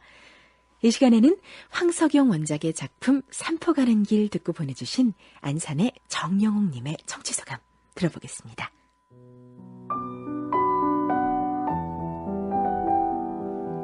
그때 기차가 도착했다. 정신은 발걸음이 내키지 않았다. 그는 마음의 정처를 방금 잃어버렸던 때문이었다. 어느 결의 정신은 영다리와 똑같은 입장이 되어 있었다. 기차가 눈발이 날리는 어두운 들판을 향해서 달려갔다. 황석영 작가님의 산포 가는 길에서 제가 제일 감명 깊게 들은 대목입니다. 마음의 정초를 잃고 기차에 몸을 실은 정씨와 영달. 그 기차는 아무 말 없이 눈발이 날리는 어두운 들판으로 달려갑니다. 기억 속의 고향이 아닌 전혀 다른 모습으로 변해버린 곳으로. 그저 먹고 살기 위해서 말이죠. 전 이 대목을 듣는 순간 문득 이런 생각을 해보았습니다. 우리가 매일 아침 타는 지옥철이 이상과 현실이 다른 곳으로 달려가는 이 삼포행 기차의 다른 모습은 아닌가 하고요. 그리고 삼포가 소설 속에서만 존재하는 가상의 마을인 것처럼 마음의 정처도 우리의 고향도 이제는 모두 사라지고 그저 소설 속에서만, 상상 속에서만 존재하는 가상의 공간이 되어버린 것 같아 참 씁쓸했습니다. 그래서일까요? 작가는 사람이 많아지면 하늘을 잇는 법이라고 우리에게 일침을 가하고 있습니다. 전 이 대목에 감히 이렇게 덧붙여보고 싶습니다. 고향의 중요성과 그 순수함을 잃어버린 사람이 많아지면 하늘을 잇는 법이라고요.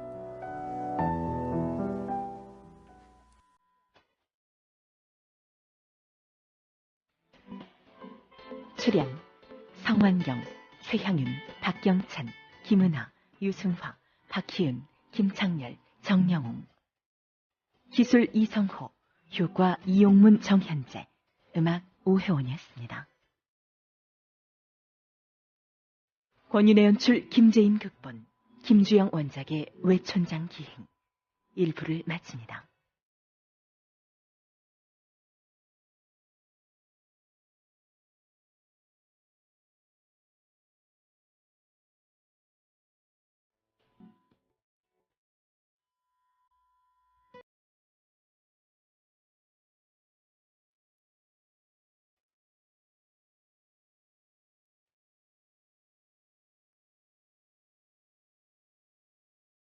라디오 문학관 한국 단편소설 50선 김주영 원작의 외촌장 기행 3부작 두 번째 시간입니다.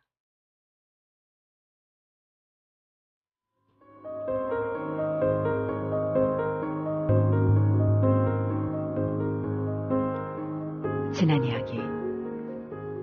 나는 특별한 목적 없이 발길 닿는 대로 여행을 하는 중이었다.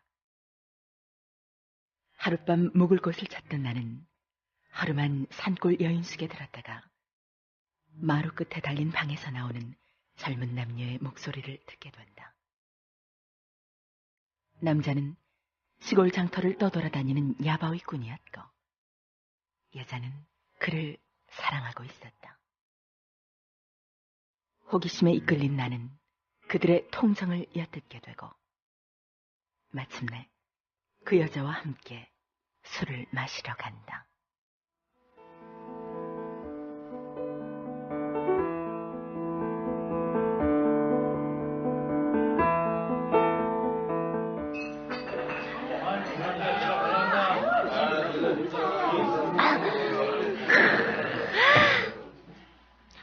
술사발을 쭉 들이켜 바닥을 내고는 여자는 젓가락으로 파전 한 귀퉁이를 손톱만치 톡 떼어서는 입에다 넣었다. 안주를 아낄 필요는 없어요. 그만한 돈은 내게 있으니까요. 되게 뻐기시네. 내게도 그만한 돈은 있으니까 그러지 마세요.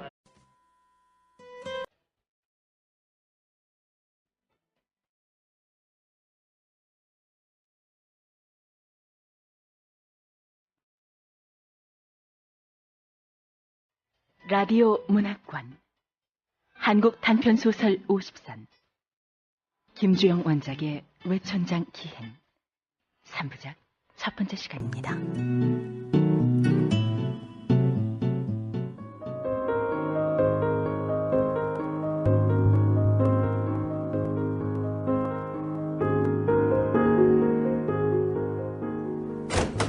이 방이요. 깡마른 여자는 그렇게 가리키곤 곧장 부엌으로 들어가 버렸다. 여인석 오른손편에 있는 수서밭에서 제법 시원한 바람이 불어왔다. 그러고는 곧장 콧구멍에 매캐한 지린내가 물씬 풍겨왔다. 쪽마루가 있고 쪽마루 끝에 굴뚝이 비스듬히 서 있었고 그 굴뚝 아래 버케가 허옇게 낀 오줌 장군이 또한 비스듬히 놓여 있었다. 나는 잠시 난감한 기분이 되었다. 좀 더 깨끗한 여관은 없을까?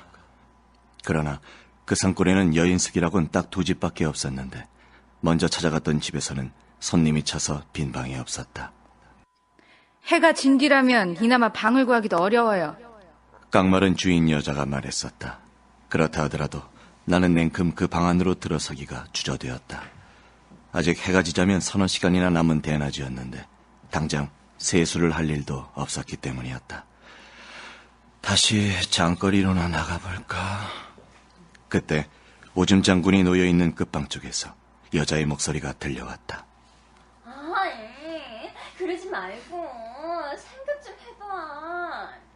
쪽마루 아래 벗어둔 신발도 없었으므로 나는 그 방에 사람이 있으리라곤 미처 생각 못했었다. 아양 떠는 여자의 혓짧은 소리는 이렇게 말하고 있었다. 우리 어디 협부라도 하나 얻어. 응? 협부가 안 되면 사글 쓸 방이라도 없지. 응? 여자의 물음에 상대는 아무런 대꾸도 없었다. 싫어. 응? 여자는 한껏 아양을 떨지만 상대는 여전히 묵묵부답이다.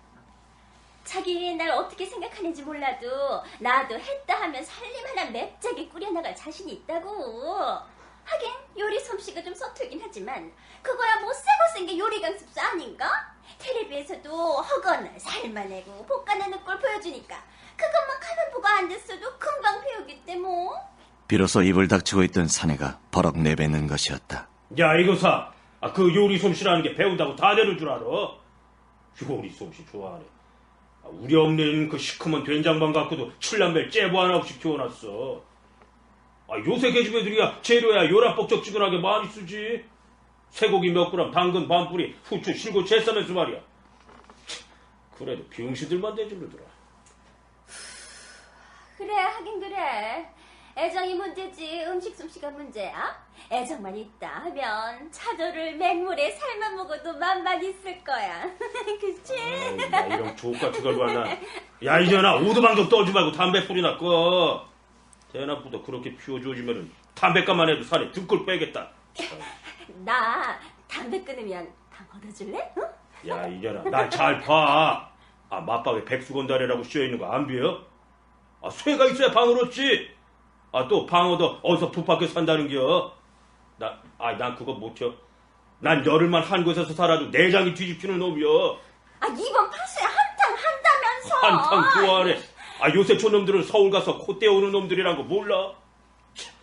너도 보다시피 바람잡이를 몇 놈 동원한다 해도 야바위에 어디 끼어들든. 그렇다고 이런 식으로 유랑차려면 어떡해.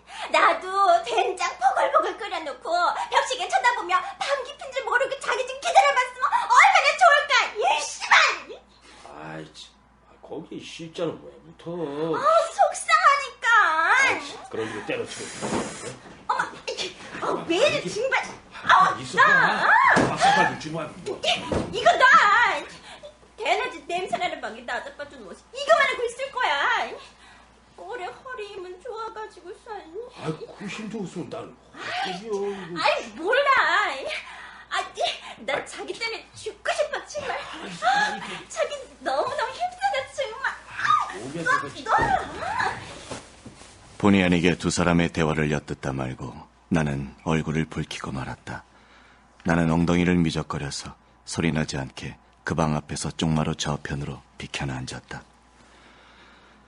빨간 대낮에 방 안에 들어앉아서 그 짓을 벌이고 있는 남녀들이란 역시 뻔한 것들일 테지. 나는 사내의 신분이 시골 장터로 돌아다니면서 야바이판을 벌여 속임수로 돈을 챙기는 유령배라는 걸 알았고 여자는 그런 사람과 동거하고 있는 처지라는 건 틀림이 없었다. 가만히 있어봐. 아이고. 참. 이젠 시골 사람들도 야바이판이 무엇인지 알고 있는 처지였고, 그래서 손님을 끌 수 없었던 그들은 팽개치고 일찌감치 여인숙으로 자리부터 잡은 것이 틀림없었다. 그런데 참 신통한 것이 있었다. 그것은 바로 그 사내였다. 지금이 어느 시절인데 아직도 그 캐캐먹은 야바이판을 가지고 섭생을 도모하고자 하는 것일까? 세숫대야를 타고 강을 건너자는 배짱이 아닌가? 그런데도 사랑하고 있는 계집까지 끼고 다닐 수 있다니. 문득 호기심이 불쑥 솟아올랐다. 뒤로 걷는 동물로는 가재뿐인데 어떻게 저런 위인이 아직 살고 있는가 싶었던 거였다. 나는 오늘 밤 여기서 쉬고 내일 떠나면 되는 간단한 여정이었고, 이미 파장으로 치닫는 장터거리로 나가보았자 별다른 구경도 없었다. 막연한 호기심으로 사내의 얼굴이나 한번 보고 싶다는 생각이 집요하게 나를 잡아 끌었다. 30분 이상이나 나는 그 쪽마루에서 일어설 수가 없었다.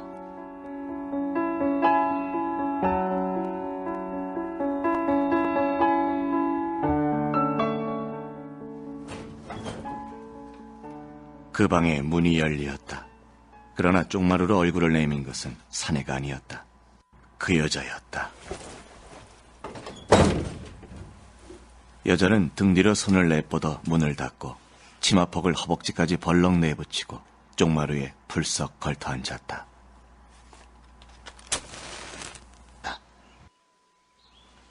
그녀의 열띠열분 옷자락에 가려진 살갗에서 느껴지는 욕정을 나는 물리치기 어려웠다. 여차하면 2시간의 노정쯤이야 밤안으로 되돌아갈 수도 있다는 생각을 처음부터 하지 않았던 것은 아니었으나 다시 곰곰이 생각해보면 내 이런 행동은 그녀에 대한 단순한 호기심이나 장난기 이상의 무엇이 있다고 생각됐다. 나는 그녀가 요상한 방법으로 내게 접근해오기를 기다리고 있었다는 게 옳았을 것이었다. 그녀에게 이 유치한 호기심을 충족시키는 이상의 무엇을 노리고 있었는지도 몰랐다.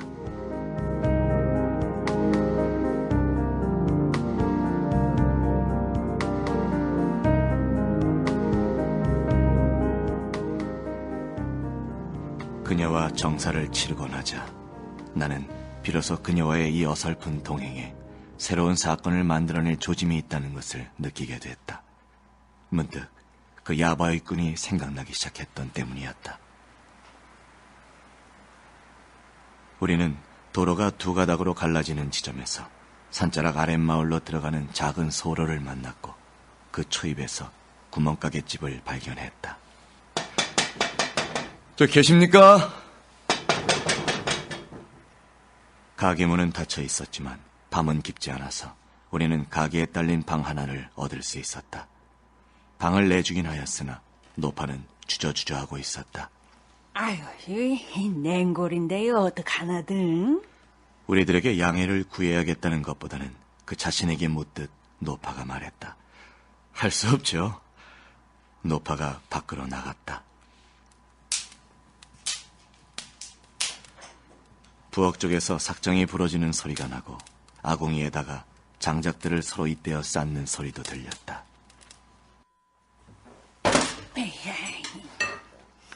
30분이 채 흐르지 않아서 장지문이 열리면서 노파가 저녁밥상을 들고 방으로 들어왔다.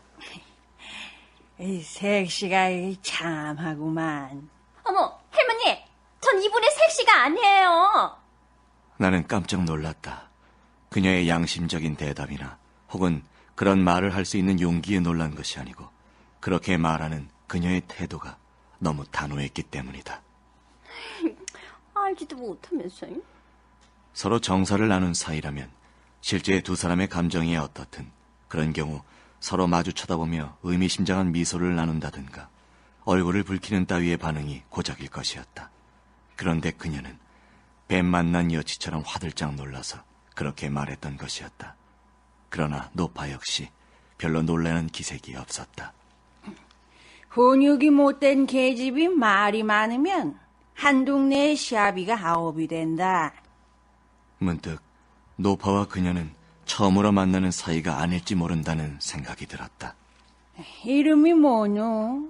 저요? 그럼 내가 젊은 총각 이름을 알아서 못하게. 분옥이죠. 몇 살이나 되었노? 24이요. 저도 할머니가 되려면 아직 멀었죠? 할머니 되고 싶나? 그럼요. 그쯤 되어야 한 동네에 시아비를 9쯤 두겠죠. 노파의 입에서 희미한 미소가 흘러갔다. 그러나 처음에 내가 느꼈던 이해감은 완전히 빗나갔다는 것을 깨달았다. 그들이 나를 앞에 두고 처음 만나는 사람들로 가정하기 위해 이름이나 나이를 물어보는 따위의 연극을 벌 이유가 없었기 때문이었다.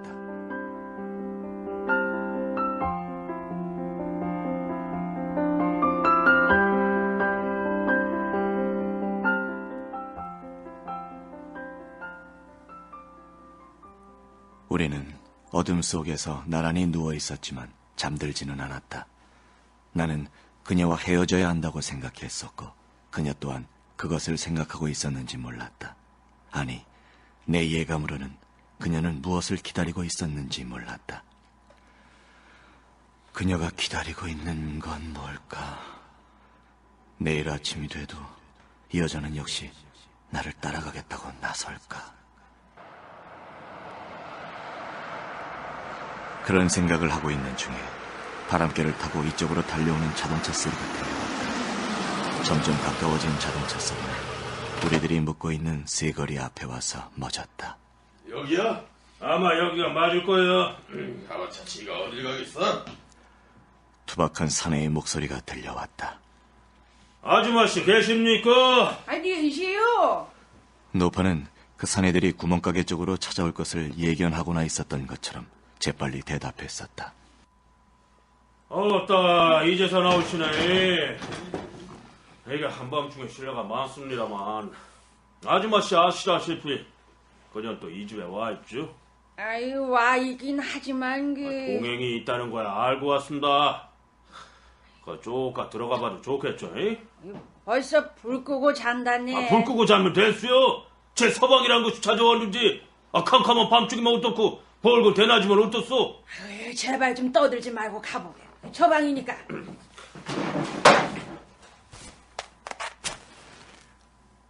노파가 너무 순순하게 우리들이 들어있는 방을 가르쳐주는 것도 의외였지만 방문을 열고 성냥불을 그어대고 방 안에 누운 우리를 발견한 야바위꾼의 반응도 의외였다. 그는 흡사 화장실이라도 다녀온 사람처럼 아무렇지도 않게 말했던 것이다. 멀리 간 줄 알았더니 여기까지 왔네 그려. 야바위꾼은 성큼성큼 방 안으로 들어서더니 전등의 스위치를 켰다. 방 안이 대낮같이 밝아졌다. 야바위꾼은 그녀 쪽으로는 거들떠보지도 않고 방 한가운데 풀썩 주저앉았다. 노영은 니시오? 자신 있어? 나는 그의 질문의 핵을 가늠해낼 수 없었다. 자신 있어? 라고 물었던 말 뜻은 전혀 황당한 것이었다. 당신 자신 있다면 이 계집을 당신에게 넘겨주죠. 이 계집에 내버리지 않고 끝끝내 대불고 살겠소? 거기서 이렇게 묻는 내가 바보지만. 전 그럴 자신이 없습니다. 이거 어디서 굴러먹던 병신 새끼야 이거. 나짝에 똥철가 박이 싫을 건데 말 똑바로 해봐. 어물쩡했다가 날아간다 너. 분옥 씨가 여기까지 온 건 자신의 의사였었지. 그리고 가지고 나온 한 개피의 담배에다 푹 성냥을 그어대고는 폐부 깊숙이 연기를 들이마셨다.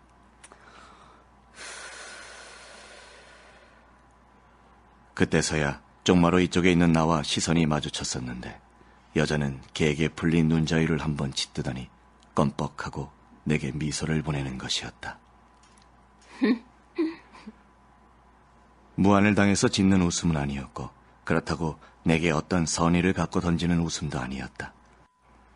사람이 거기 있었으니 한번 웃어야 한다는 그런 턱없이 무의미한 미소였다. 그러나 나는 그녀가 던졌던 그 무의미한 미소를 깡그리 무시해버릴 수는 없었다.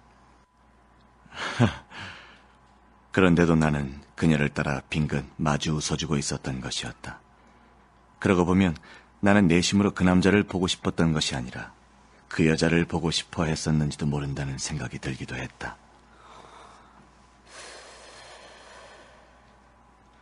이 세상의 모든 유부녀들이 정말 지겨워하고 있는 그 기다림을 갈망하고 있는 여자. 지금 세상에 야바이통을 짊어지고 다니면서 살고자 하는 그런 얼간이 녀석을 사랑해서 기다리고 싶어하는 그 여자를 구경했으면 했는지도 몰랐다.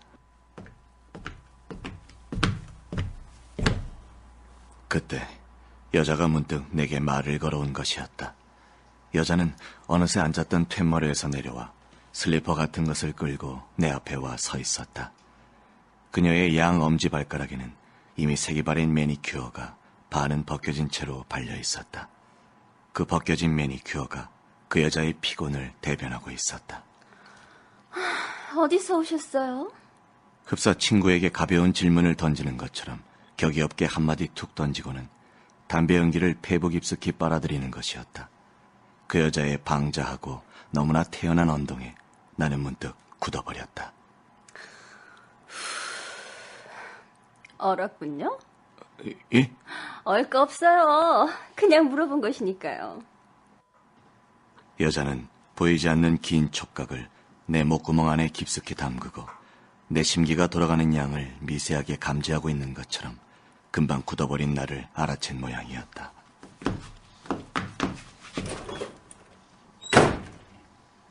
그러나 여자는 내 대답을 기다리지도 않고 조금 바쁜 걸음으로 그녀가 나왔던 방으로 들어갔다.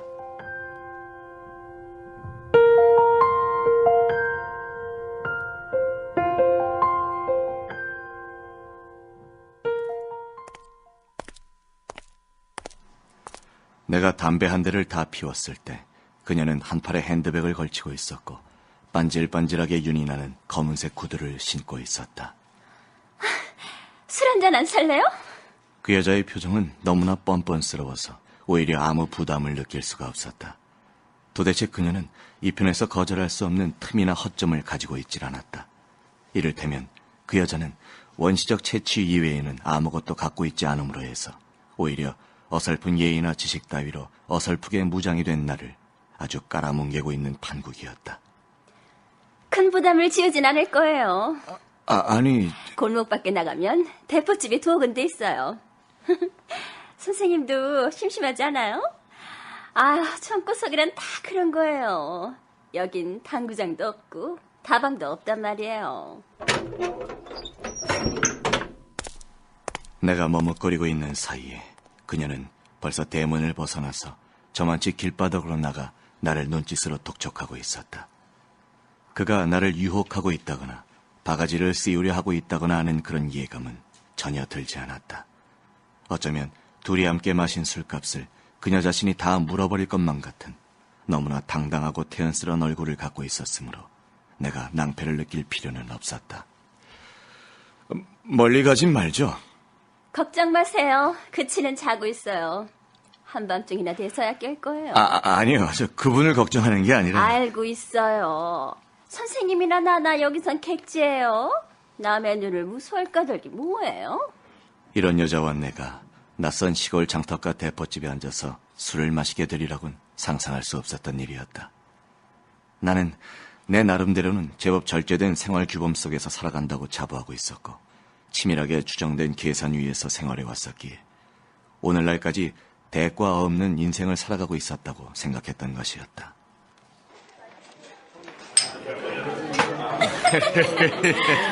사장님, 한 잔 드세요. 마셔. 오늘 내가 사는 거야.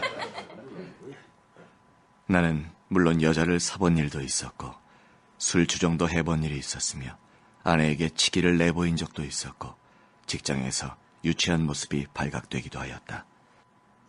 그러나 오늘처럼 생판 낯선 여자의 의도에 따라서 거미줄을 따라가는 거미처럼 정확하게 그 여자에게 말려들면서 반성이나 배반의 기회를 깡그리 잃어버리기는 처음이었다.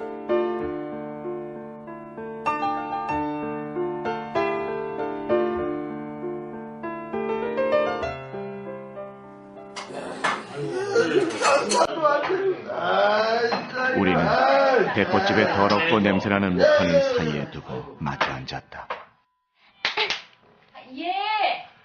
그녀가 손바닥을 탁 쳐서 주인 여자를 불렀고 주인 여자가 목판 간이어크로 다가오자 이번엔 턱으로 나를 가리켰다.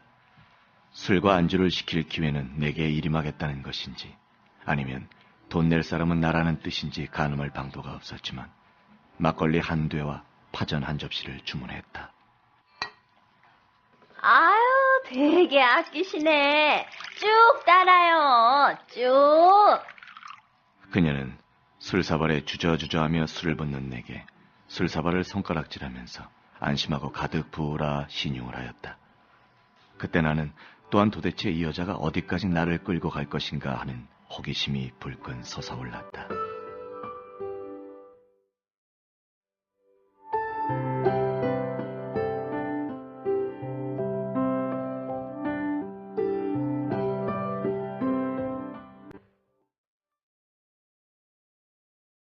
라디오 문학관 한국 단편소설 50선 김주영의 외촌장 기행 일부를 들으셨습니다. 한 평론가가 작가 김주영을 소설 노동자라고 할 만큼 그는 한 달에 500여 매의 원고를 쓰고요. 일주일에 이틀은 여행을 즐기면서 그 여행